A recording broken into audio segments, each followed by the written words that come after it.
Howdy folks, today we're looking at Talos of the Wilderness Sea #1 from DC Comics in 1987.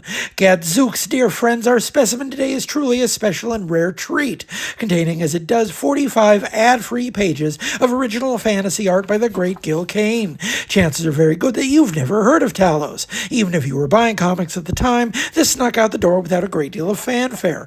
What were people paying attention to? The UPC box answers with a question: who watches The Watchmen? So there's your answer. In a time of upheaval and great change for the American comic book industry, a brand new sword and sorcery project from one of the industry's all-time greats didn't really register on the Richter scale. If you're a fan of Kane, you probably already know about Black Mark, and his name is Savage, two of Kane's previous attempts at breaking out of the restraints of drawing monthly superhero books, neither of which ultimately amounted to much. Talos must certainly be counted alongside that number as a fantasy series created by Kane, who outlined an entire career for the titular hero, leading from his birth and youth through to his manhood and fatherhood, a freedom father in a post-apocalyptic wasteland whose origins were consciously drawn from the Book of Exodus.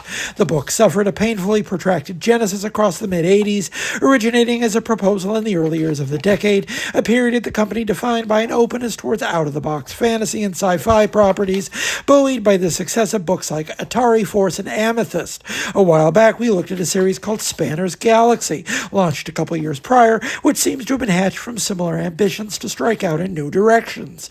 Perhaps if Talos had launched in 1983, when originally pitched, it might have experienced a warmer reception.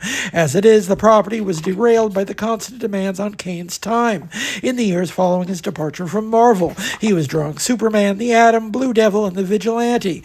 We've even looked at some of his work on Vigilante here, but he wasn't drawing Talos and wouldn't return to work on his own creation until a dry spell and after he lost his original collaborator, Jan Strnad. As we're told by the editor Joey Cavalieri and in the text piece, Kane had been absent from the stands for 2 years when this saw print, which means in practical terms he was able to take his time, as every page attests. Kane in the 80s was still at the height of his powers as one of the most talented and distinctive craftsmen in the industry's history. I rate him second only to Kirby. If he lacked the King's brilliance for invention, he could have taught Jack a few things about technique and precision right up until the day he died. The shame of Talos is that supposedly he had a whole maxi series already outlined, lost forever to the winds of time.